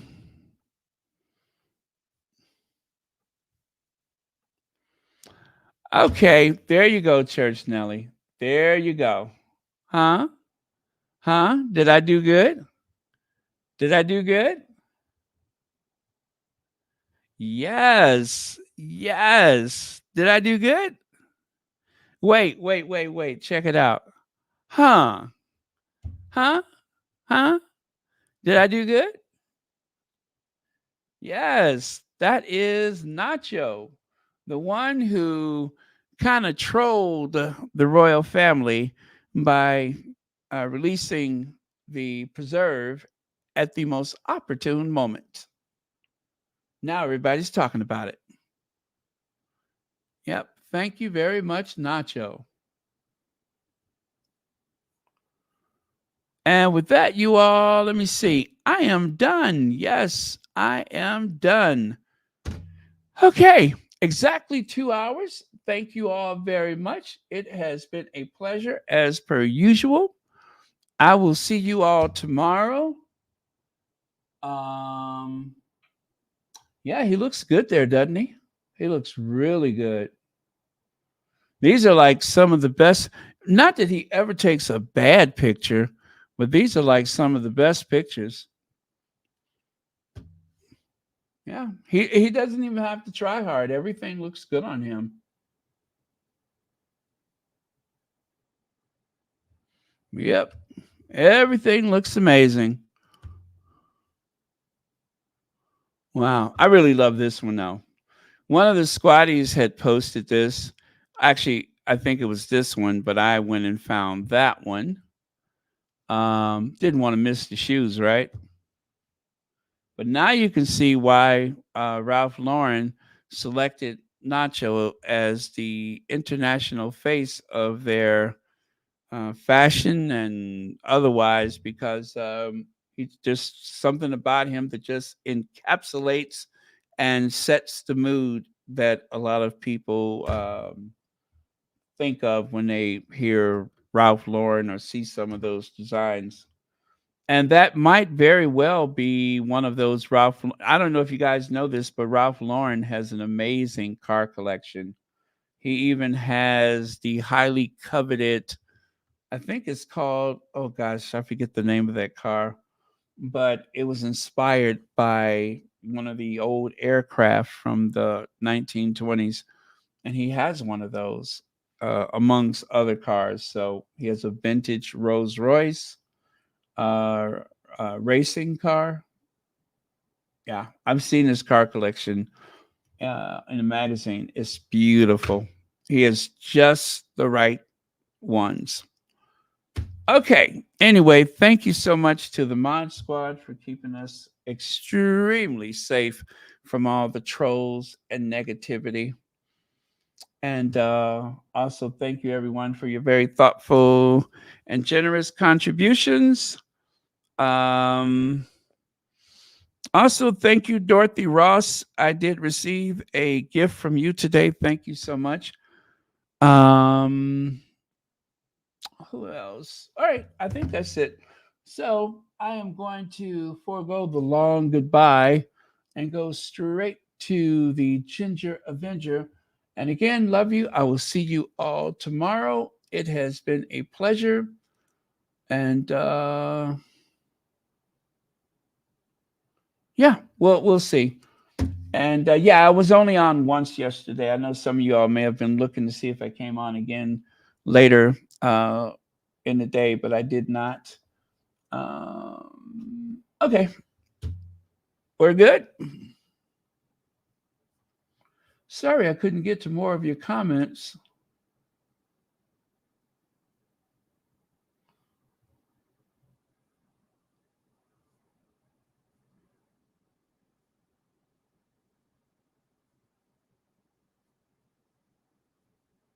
Okay, I'm just looking through a couple of comments right now.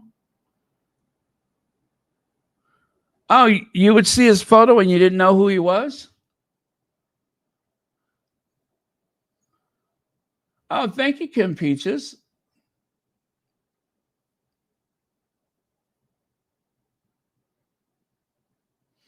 Yeah, I think I'm going to go listen to Angela Bofield and think about, reflect on some of my favorite songs from Angela Bofield.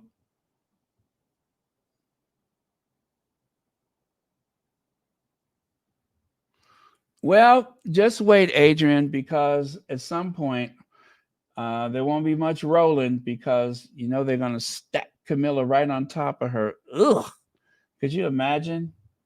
I hope that one side is for the consorts and the other side is for the sovereign. I hope so. Because the idea of spending eternity with Camilla's earthly remains on top of me. Ugh. Ugh. But they say there's room for six, seven if you include the ashes of Margaret. But there's room for six boxes in that tomb. And Camilla, somebody the queen didn't even want to meet, is going in there with her. Ugh, I don't wish that on anybody. Yep, for all eternity until hell freezes over. That's really sad. It's unfortunate. Yeah, Charles has really done a job on the monarchy. Charles has really done a job on the monarchy. They can say whatever they want to say about the Sussexes, but Charles has brought disgrace upon the monarchy.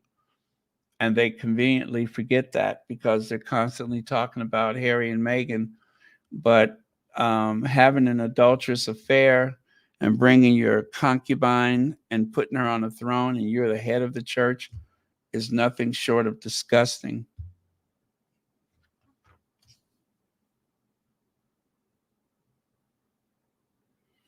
Yeah, I loved Angela Bofield. Since you went away, I haven't seen the light of day. I'm lost without you, can't find my way. So won't you please be fair and let me show how much I care. Say you'll be mine and answer my prayers. Come back to me, and I promise I'll be. Oh, she was so good. She was so good. Yep. Let me go so I can listen to Angela Bofield. And I will talk to you all tomorrow. Yes, she passed away. Angela Bofield.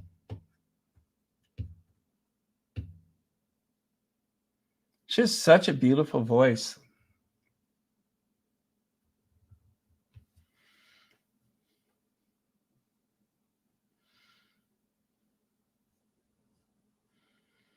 Well, Charles and Camilla was upstage, so I know Camilla is probably nursing a drink right now. Hello, is this the Daily Mail? Senior Royal here. She's gonna leak on somebody tonight. Yep, she's gonna be up all night leaking and briefing, briefing and leaking, leaking and briefing and leaking and briefing and briefing and leaking. That's what she does. And next thing you know, um, here comes something about somebody, that she mad at. She's been doing it for years. Is Leslie F here? It's been a while. Thank you so much for being here.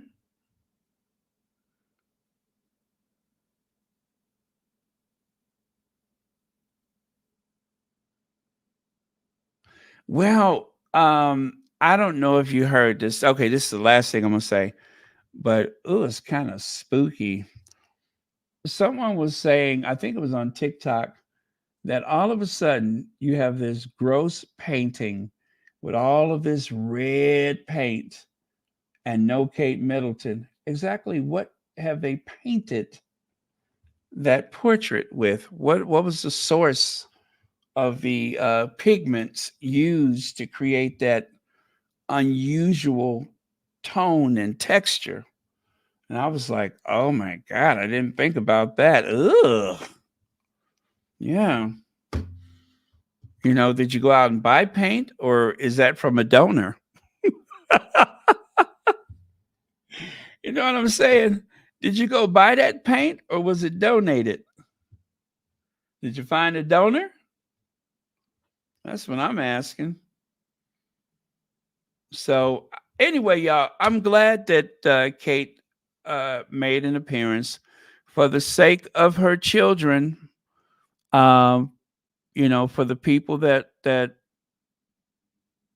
her family and her children. It's a good thing. She looked good, and if if if there have been any life lessons that needed to be learned about being shady and cruel and mean spirited and pushing away a hand that is reaching out to you in friendship, I hope she has learned valuable lessons.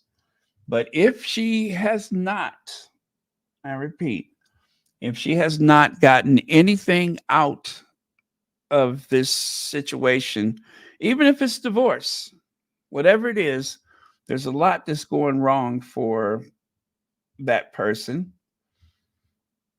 Possibly. You never know, possibly. But if there has been some suffering and pain and misery, I hope there have been lessons learned. That's my diplomatic way of saying it. I hope that lessons have been learned. But if for any reason that things have happened and we have not learned our lesson, not to worry. The ancestors are very patient teachers, right? The ancestors are patient, but they will teach you. Promise, they will teach you. And on that ominous note, now I'm going to go.